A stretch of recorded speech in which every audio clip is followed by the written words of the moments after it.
வினோத வாய்ஸ் நேயர்களுக்கு வணக்கம். நான் உங்கள் கிருஷ்ணவேல்.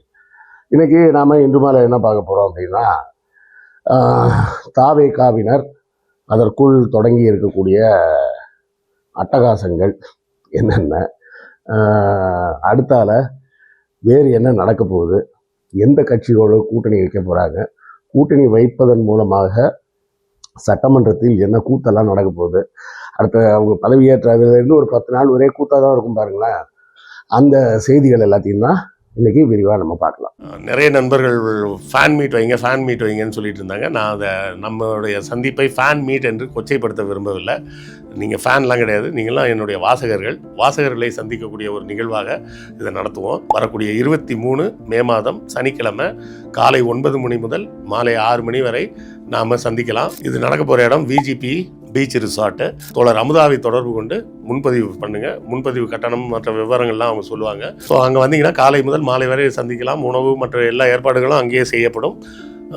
இன்றைய முன்பதிவு செய்து கொள்ளுங்கள். ஏன்னா 50 பேருக்கு மேலே அனுமதி கிடையாது. அதுக்கு மேலே இருந்தால் கொசகசன்னு கூட்டமாயிடும். உங்களை யாராலையும் என்னோட தனிப்பட்ட முறையில் பேச முடியாது. அதிகபட்சமே 50 நபர்கள் அப்படின்ற எண்ணிக்கையில் தான் நம்ம பிளான் பண்ணியிருக்கிறோம். தோழர் அமுதாவை 7538777064 இந்த நம்பரில் தொடர்பு கொண்டு இன்றைக்கே முன்பதிவு செய்யுங்க.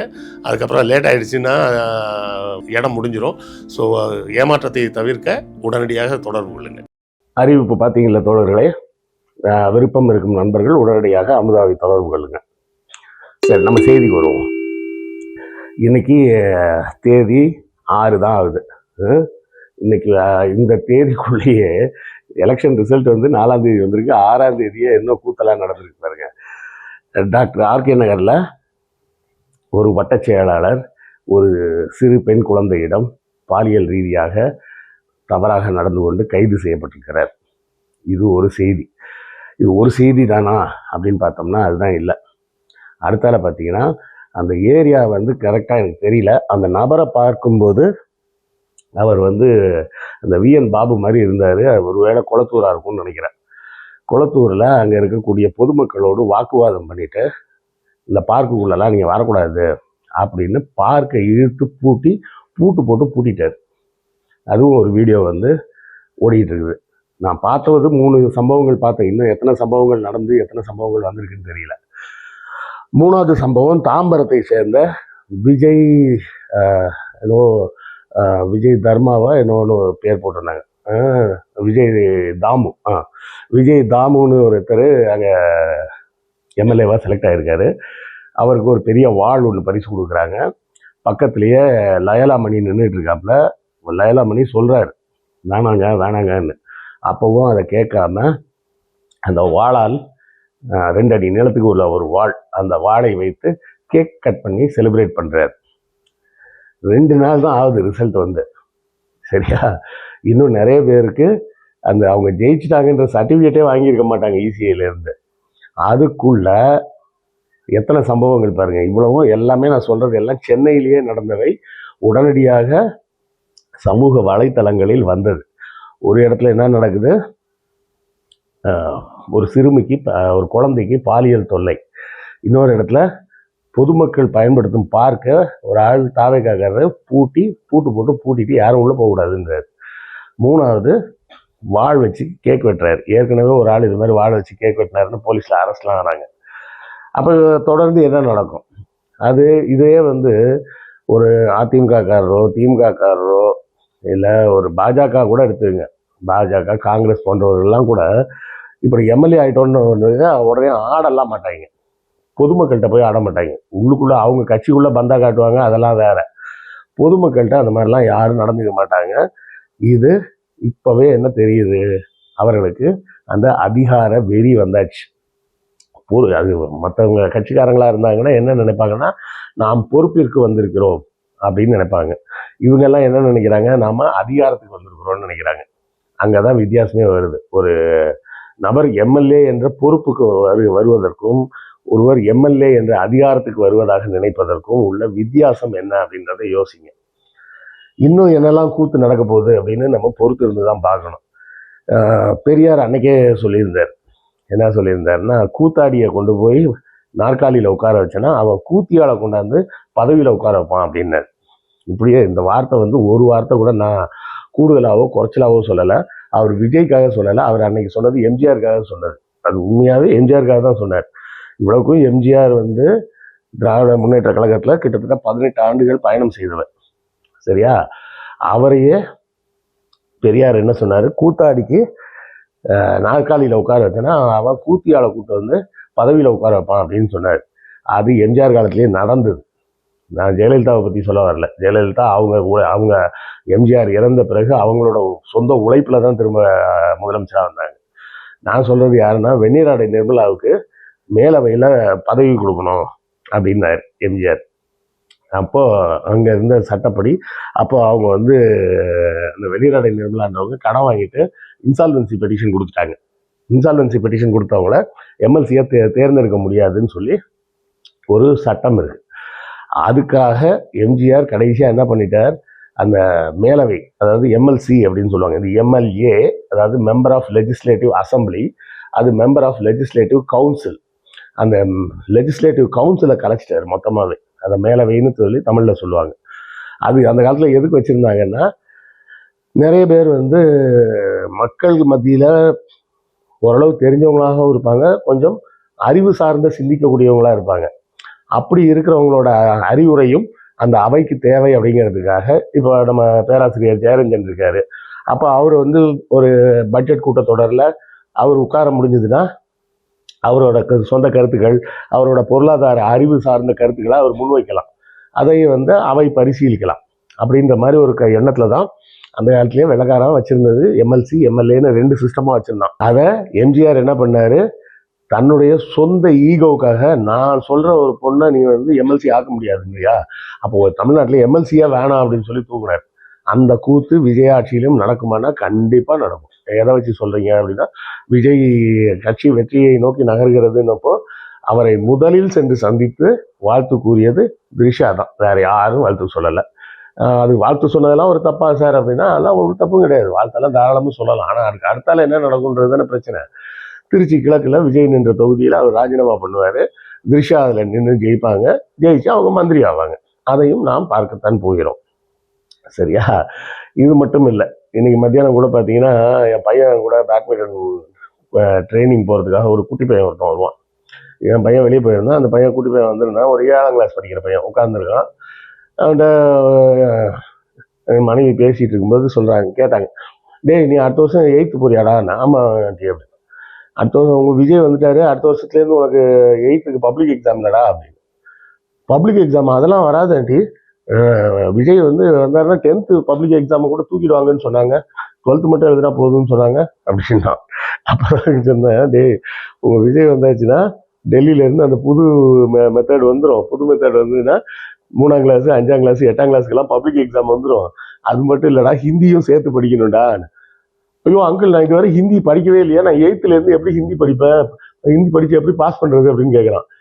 இம்ப்ளிகேஷன்ஸ் என்னன்னே தெரியாமல் இந்த பெற்றோர்கள் செய்த முட்டாள்தனம் என்ன அப்படிங்கிறத தான் நான் திரும்ப திரும்ப சொல்கிறது. என்னென்ன யோசிச்சு பாருங்க, 9th இந்த வருஷம் படிச்சுட்டு இருக்கிற பையன், போக போகிற பையனுக்கு திடீர்னு 3வது லாங்குவேஜ் ஹிந்தின்னு கொண்டாந்தாங்கன்னா அவன் அந்த எக்ஸாமை எப்படி எழுதுவான்? அவனுக்கு ஹிந்தியில் ஆனால் அவனை கூட தெரியாது. அவன் என்ன ஆவான்? 9th ஃபெயிலுன்னுவாங்க. அதானே நடக்க போகுது. என்ன நடக்கும்னு யோசிச்சு பாருங்க. இவ்வளவு நாள் ஹிந்தியே படிக்காத பசங்களை இனிமேல் நீ ஹிந்தி படிச்சு தான் ஆகணும் அப்படின்னு சொல்றது அட்லீஸ்ட் 1ஆம் கிளாஸ்லேருந்து இம்ப்ளிமெண்ட் பண்ணான்னா பரவாயில்ல. எல்லா வகுப்புக்கும் அந்த பாடத்திட்டம் வந்துடும். இப்போ நாம் தமிழ்நாடு பாடநூல் நிறுவனத்திலேருந்து இலவச புத்தகங்கள்லாம் அரசு பள்ளி மாணவர்களுக்கு கொடுக்குறோம். புதிய கல்விக் கொள்கை வந்தால் அது கொடுக்க முடியாது. ஏன் கொடுக்க முடியாது? ஏன்னா தமிழ்நாடு அரசு பாடநூல் நிறுவனம் தமிழ்நாட்டுக்கு தேவையான ஒரு பாடத்திட்டத்தை வகுத்து அதற்காக ஒரு புத்தகத்தை ஆசிரியர்கள் மூலமாக உருவாக்கி அதை அவங்களே மொத்தமாக பிரிண்ட் அடித்து அரசு பள்ளிகளுக்கு இலவசமாக கொடுத்துட்றாங்க. தனியார் பள்ளிகளுக்கு விலையோட கொடுத்துட்றாங்க. தனியார் பள்ளிகள் விலை கொடுத்து வாங்கிக்கிறாங்க. சரியா? அரசு பள்ளி, அரசு உதவி பெறும் பள்ளிகளுக்கு அரசாங்கம் இலவசமாக கொடுத்துட்றாங்க. மற்ற தனியார் பள்ளிகள், அது சமச்சீரில் வரக்கூடிய மெட்ரிகுலேஷன் ஸ்கூல்ஸ் எல்லாமே எல்லாருக்கும் அந்தந்த பள்ளிகள் பணம் கட்டி அந்த புத்தகத்தை வாங்கி கொடுக்குறாங்க. இப்போ என்ன நடக்கும்னா, என்சிஆர்டியில் டெல்லியிலேருந்து புக்கெல்லாம் பிரிண்ட் பண்ண மாட்டாங்க. புதுசாக என்ன சார் சொல்கிறீங்க? அவங்க நீங்கள் டிஎன்சிஆர்டி வச்சுருக்கீங்கன்னா அவங்க என்சிஆர்டின்னு வச்சுருக்காங்க. அப்போ நேஷ்னல் கரிக்குலம் பார்க்கக்கூடிய அவங்க புக்கை பிரிண்ட் பண்ண மாட்டாங்களான்னா இவ்வளோ நாளும் அவங்க இப்போ புக்கெல்லாம் பிரிண்ட் பண்ணதே கிடையாது. அவங்க சிலபஸ் மட்டும்தான் சொல்லுவாங்க. புரியுதா? அவங்க சிலபஸ் மட்டும் சொல்லுவாங்க. 9ஆம் வகுப்பு இயற்பியல்ல இந்த சப்ஜெக்டை கவர் பண்ணுங்க, இவ்வளோதான் அதில் இருக்கும், அதில் வேற ஒன்றுமே இருக்காது. அதை வைத்து கொண்டு தனியார் நிறுவனங்கள் புத்தகங்களை அச்சடித்து அவங்க விற்பனை பண்ணுவாங்க. அந்த புத்தகத்தை தான் சிபிஎஸ்சி பள்ளிகளில் எல்லாரும் வாங்கி படிச்சுட்டு இருந்தாங்க. இப்போ என்ன ஆகிடும், புதிய கல்விக் கொள்கை வந்த உடனே அவன் அதே மாதிரி சிலபஸை மட்டும் கொடுத்துருவான், ப்ரைவேட்டில் புக்கு பிரிண்ட் பண்ணி கொடுப்பாங்க.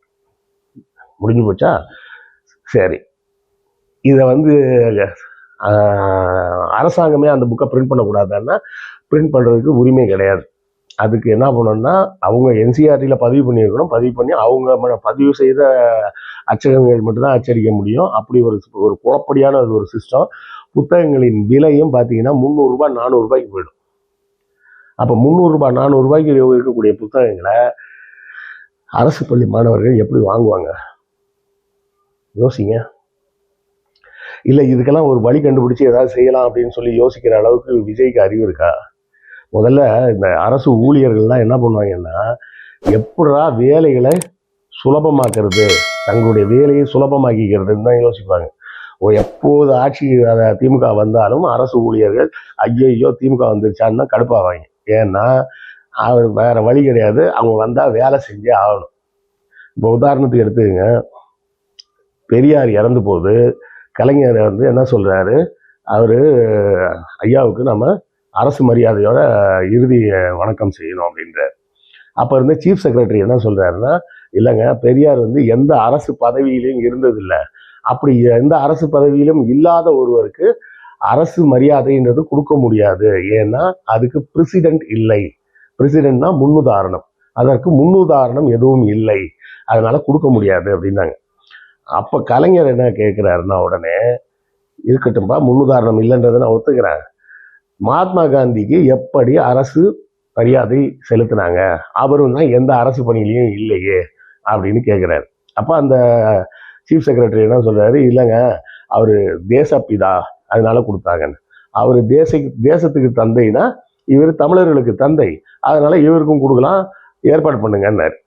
இப்படி பேசி அதை சரி பண்ணி ஒரு வேலையை அரசு அதிகாரிகளை செய்ய வைக்கிற அளவுக்கு புத்தி கூர்மை வேணும். புரியுதா? கொரோனா வந்தது. கொரோனா பீரியட்ல தான் முதலமைச்சர் ஸ்டாலின் போன வருஷம் மே மாதம் 7ஆம் தேதி பதவி ஏற்றார். பதவி ஏற்ற உடனே விடியல் பயணத்துக்கு முதல் கையெழுத்து போடுறாரு. போட்டுட்டு உடனடியாக அடுத்த கையெழுத்து என்னன்னா லாக்டவுன் தான் கையெழுத்து போடுறாரு. மே மாதம் லாக்டவுன் வந்துச்சு. அடுத்தால 4000 ரூபாய் பணம் போட்டாங்க, லாக்டவுன் வந்தாச்சு. இந்த லாக்டவுன் வந்த உடனே முக்கியமான வேலை என்னன்னா, எந்த அதிகாரிகள்லாம் வரணுன்றது சட்டம், எசென்சியல் ஒர்க்கில் இருக்கிற எல்லாரும் வந்துடணும் அப்படின்னு. பெரும்பாலான அதிகாரிகள் எல்லாரும் பயந்துட்டாங்க. அதெல்லாம் ஒன்றும் தப்பெல்லாம் சொல்ல முடியாது, கொரோனா உயிர் பயம், அதனால பயந்து போய் யாரும் வெளியே வர்றதுக்கே யோசிச்சுட்டு இருந்தாங்க. அந்த நேரத்தில் ஸ்டாலின் என்ன செஞ்சாரு, அவங்க மேலே கோபப்பட்டு நடவடிக்கை எடுத்தோம்னா அது வெறுப்பாகத்தான் மாறும், நாம் ஒரு முன்னுதாரணமாக இருப்போம்னு நேராக அந்த ஃபுல் பாதுகாப்பு இதையும் போட்டுக்கிட்டு கோயம்புத்தூரில் கொரோனா வார்டுக்குள்ளேயே நேராக போனார். போய் கொரோனா நோயாளிகளை எல்லாம் சந்தித்து பேசினார். முதலமைச்சரே நேராக வார்டுக்குள்ளே வந்துட்டாருன்னொன்னே வேற வழியே இல்லை, மாவட்ட கலெக்டர்லேருந்து தாசில்தார்லேருந்து எல்லாரும் களத்தில் இறங்கி வேலை செய்ய வந்துட்டாங்க. புரியுதுங்களா? அப்போ இந்த அரசு அதிகாரிகள் என்ன செய்வாங்கன்னா, முடிஞ்ச அளவுக்கு நமக்கு என்ன போச்சு, யாரோ நம்ம மேலே யாரும் கம்ப்ளைண்ட் சொல்லாமல் இருந்தால் போதும் அப்படின்னு தான் யோசிப்பாங்க. ஸோ மேலேருந்து ஒருத்தர் சொன்னார், அதுதான் செஞ்சேன் அப்படின்ற மாதிரி தான் இருப்பாங்க. அதுவும் ஏற்கனவே அதுக்கு ஒரு முன்னுதாரணம் இருக்குன்னா தான் அந்த வேலையை செய்வாங்க. புதுசாக ஒன்று சொன்னால் செய்யலாம் மாட்டாங்க, முடிஞ்ச அளவுக்கு தள்ளி போட தான் பார்ப்பாங்க. அதை தான் நான் சொன்னேன், திமுக வந்தால் அரசு அதிகாரிகளுக்கு ஏதாவது டென்ஷன் ஆவாங்கன்னா வேலை செய்யணுமே அப்படின்னு டென்ஷன் ஆவாங்க, எக்ஸ்ட்ரா வேலை செய்யணுமேன்னு. இப்போ நான் கேட்குறேன், ஒரு எம்எல்ஏக்கு என்னென்ன அதிகாரங்கள் இருக்கிறது? அதாவது இந்த தாவேகாவில் இருக்கிற யாராவது ஒரு ஆள் எல்லா எம்எல்ஏக்கும் சொல்லிக் கொடுக்குவாது தெரியுமா? உனக்கு முதல்ல என்ன அதிகாரம் இருக்குன்னு தெரிஞ்சாதானே நீ அந்த வேலைகளை செய்யலாம். உண்டா இல்லைங்களாங்க? எம்எல்ஏ பதவிக்குன்னு ஒரு அதிகாரம் இருக்கும். இந்தந்த வேலைகள் எல்லாம் அவர் செய்வதற்கு அவருக்கு அதிகாரம் இருக்கு. இந்த உத்தரவுகள் ஒரு எம்எல்ஏ போடலாம், இந்தந்த மாதிரி உத்தரவுகளை ஒரு மந்திரி போடலாம் அப்படின்னு ஒரு லிஸ்ட் இருக்கும்.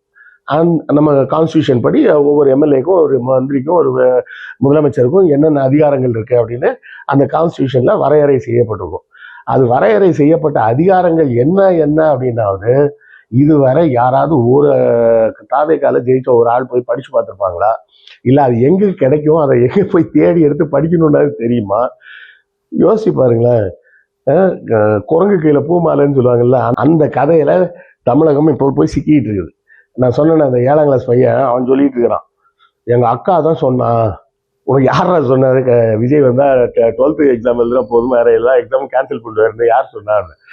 எங்க அக்கா தான் சொன்னா. நான் கூட சொன்னேன், அங்கே பாரு எடப்பாடி வந்து சொன்னார் பாரு, 10th நான் தானே உங்களுக்கு ஆல் பாஸ் போட்டேன் அப்படின்னு சொன்னாரு அப்படின்னு சொன்னேன். அது அவர் 10th மட்டும் தான்டா போட்டாரு. விஜய் நான் வந்துட்டாருன்னா நமக்கு 12th வரை ஆல் பாஸ் போட்டுருவாரா, 12th மட்டும் எக்ஸாம் எழுதுனா போதும்னு எங்க அக்கா தான் சொன்னா. நான் அதை நம்பி தான் எங்க அம்மாட்டையும் அப்பாட்டையும் சண்டை போட்டேன், நீ விஜய்க்கு ஓட்டு போடு விஜய்க்கு ஓட்டு போடுன்னு சண்டை போட்டு ஓட்டு போட வச்சேன் அப்படின்னு அந்த பையன் சொல்லிட்டு இருக்கிறான். நாம தமிழகத்தில் என்ன செஞ்சுக்கிட்டு இருக்கிறோம் உண்மையிலே எனக்கு புரியலைங்க. தமிழகத்துல நம்ம என்னதான் செஞ்சுக்கிட்டு இருக்கிறோம்? பணம் கொளுத்து போச்சுன்னா குடிச்சு கூத்தடிக்க தான் தோணும்.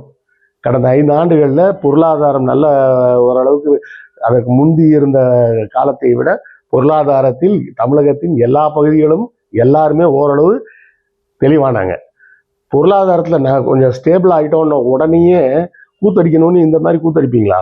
மொத்த மாநிலமும் சேர்ந்து கூத்தடிச்சு வச்சிருக்கிறாங்க.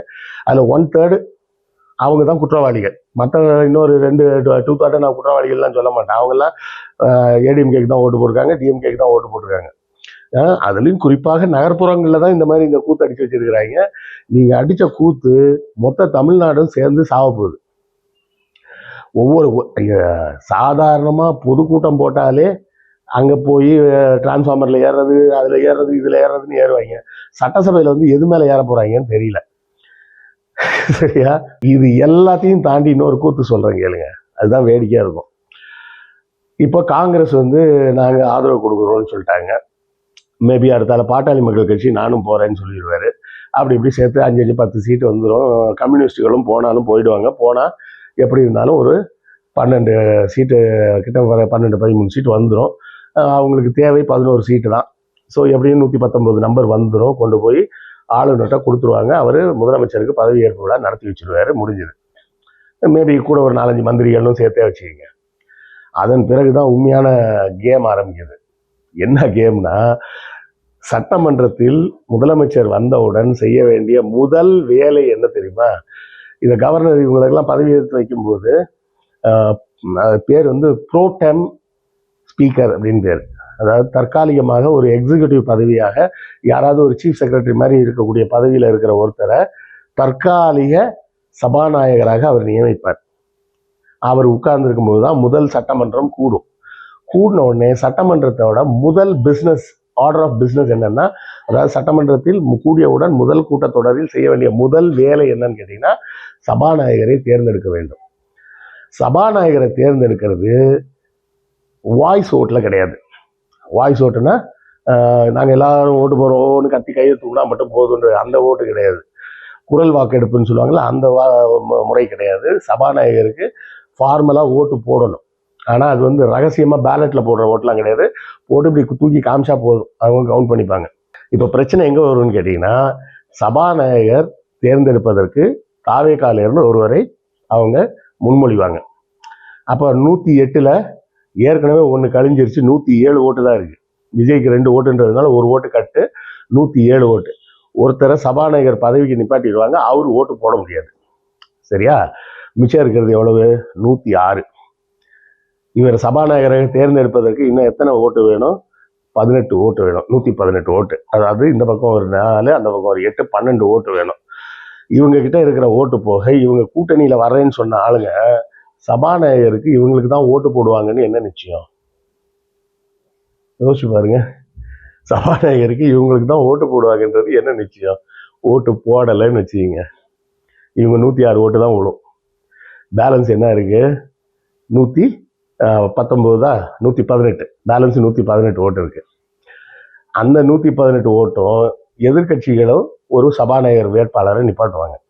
ஏன்னா இந்த மாதிரி தொங்கு சட்டமன்றமாக இருந்தால் முதல் வேலை இதாக பண்ணுவாங்க எதிர்கட்சி. மற்றபடி ஃபுல் மெஜாரிட்டி இருக்குன்னா யாரையும் நிப்பாட்ட மாட்டாங்க. ஒருமனதாக தேர்ந்தெடுக்கப்பட்டார் அப்படின்ற மாதிரி போயிடும், வேற யாரையும் நிப்பாட்டலன்றதுனால. இந்த சபையை என்ன பண்ணுவாங்க, சபாநாயகருக்கு திமுகல இருந்தோ அதிமுகல இருந்தோ யாரோ ஒருத்தரை நிப்பாட்டுவாங்க. யாரு கண்டா காங்கிரஸே கூட நிப்பாட்டலாம், ஏன் எங்காலு சபாநாயகரை வரக்கூடாதா அப்படின்னு அவங்க கேட்கலாம், பாமக கேட்கலாம், யார் வேணா கேட்கலாம் எங்களுக்கு சபாநாயகரும் கொடு அப்படின்னு. அப்போ அந்த சபாநாயகராக ஒருத்தர் நிப்பாட்டும் போது மற்ற கட்சிகள் எல்லாம் சேர்ந்து அவருக்கு ஓட்டு போட்டு டிவிக்கு சார்பாக நிறுத்தப்பட்ட அந்த நபர் தோற்றுவிட்டால் என்ன நடக்கும்? சட்டமன்றமே ஒரு காமெடி செஷன் மாதிரி ஆயிடும். ஏன்னா இவர் தாவேகா கிடையாது, இவர் அனுமதிச்சாதான் தாவேகா எம்எல்ஏ பேசவே முடியும். உங்களுக்கு அனுமதி இல்லை உட்காருங்கன்னா உட்கார்ந்தான் ஆகணும். உட்கார மாட்டேன்னு அடம் பிடிச்சாருன்னா அவரை சஸ்பெண்ட் பண்ணி வெளியே அனுப்பிச்சிருவாங்க. இப்படி தொடர்ந்து இவர் சபாநாயகர் வேற கட்சிக்காரராக இருந்து அவர் தாவைக்காரங்களை யாரையும் பேசவே விடலைன்னா அவங்க முதல்ல எப்படி ஆட்சி சட்ட திட்டங்களை கொண்டு வருவாங்க, மசோதா கொண்டு வருவாங்க, அதை எப்படி விவாதம் பண்ண முடியும், என்னெல்லாம் கூத்து இருக்கு பாருங்க. இதுக்கு நீங்க யார்கிட்ட போய் கம்ப்ளைண்ட் பண்ண முடியும்னா ரெண்டே இடம் தான். ஒன்று கோர்ட்டுக்கு போகணும், சபாநாயகர் ஓவரா எங்களை டார்ச்சர் கொடுக்குறாருங்க அவரை மாற்ற சொல்லுங்க அப்படின்னு சொல்லி கோர்ட்டுக்கு போய் கேஸ் கொடுக்கணும். அப்போ கோர்ட்டு என்ன பண்ணும், சபை நடவடிக்கையெல்லாம் பார்த்துட்டு அவரை தற்காலிகமாக நிறுத்தி வச்சுட்டு வேற ஒருத்தரை தேர்ந்தெடுக்கலாம். ஆனால் அதுக்கு முன்னாடி உங்களுடைய பலத்தை நிரூபிங்க, 118 பேர் இருக்காங்களான்னு காட்டுங்கம்பாங்க. நீங்கள் கோர்ட்டுக்கு போனாலும் அதான் கேட்பாங்க, கவர்னர்கிட்ட போனாலும் கவர்னர் சபாநாயகர்கிட்ட தலையிட முடியாது. சரிங்க, அப்படி சபாநாயகர் மாற்றணும் அப்படின்னு சொன்னால் நீங்கள் முதல்ல உங்கள் பலத்தை நிரூபிங்கம்மா. இப்படி மாசத்துக்கு 4 வாட்டி உங்க பலத்தை நிரூபிங்கன்னு சொல்லி சட்டமன்றத்தை ஓரங்கட்டி வச்சா என்ன திட்டம் வரும், என்ன வேலைகள் நடக்கும்? புரியுதா மக்களே? என்ன மாதிரி ஒரு கூத்தடிச்சு வச்சிருக்கிறீங்கன்னு. மொத்த தமிழ்நாட்டையும் எந்தவித வேலைகளும் நடக்க முடியாத ஒரு இடத்தை நோக்கி நகர்த்தி ஒரு கூத்தடிச்சு வச்சிருக்கிறீங்க. குழந்தைங்க ஆசைப்பட்டாங்க அப்படின்னு சொல்லி ஓட்டு போட்டீங்களே, அதோட விளைவு தமிழ்நாட்டில் எந்த வேலையும் நடக்காது. இன்னொரு விஷயம் சொல்றேன் கேளுங்க, பட்ஜெட் போடணும். அடுத்தால பட்ஜெட் போட்டு பட்ஜெட் மசோதா ஃபெயில் ஆயிடுச்சுன்னு வச்சுக்கோங்க, 117 பேர் 116 பேர் தான் அதுக்கு ஆதரவாக வாக்களிச்சு மிச்சம் எல்லாரும் எதிர்ப்பாக வாக்களிச்சிட்டாங்கன்னா அந்த ஆட்சி ஆட்டோமேட்டிக்காக கவுந்துரும். அதுக்கு கவர்னர்லாம் யாருமே தலையிட வேணாம், கோர்ட்லாம் தலையிட வேணாம். பட்ஜெட் 2 முக்கியமான ஆசிட் டெஸ்ட். முதல்ல சபாநாயகர் தேர்ந்தெடுப்பு, 2வது பட்ஜெட் மசோதா தோல்வி அடைஞ்சதுன்னா அந்த சட்டசபை ஆட்டோமேட்டிக்காக கலைஞ்சிருச்சுன்னு அர்த்தம். ரீஎலெக்ஷன் தான், அதுக்கப்புறம் கேள்வியே கிடையாது. யாரையும் கூப்பிட்டு நாங்கள் ஆட்சியை கலைக்கிறோம் சொல்ல வேண்டாம். அந்த பட்ஜெட் மசோதா மெஜாரிட்டி பெற்று வெற்றி பெறலைன்னா ஆட்டோமேட்டிக்காவே சட்டமன்றம் கலைஞ்சிரும். ஏன் கலைஞ்சிரும்னா பட்ஜெட் பாஸ் பண்ணாதான் இந்த அரசாங்கம் பணத்தை எடுத்து செலவு பண்ண முடியும்.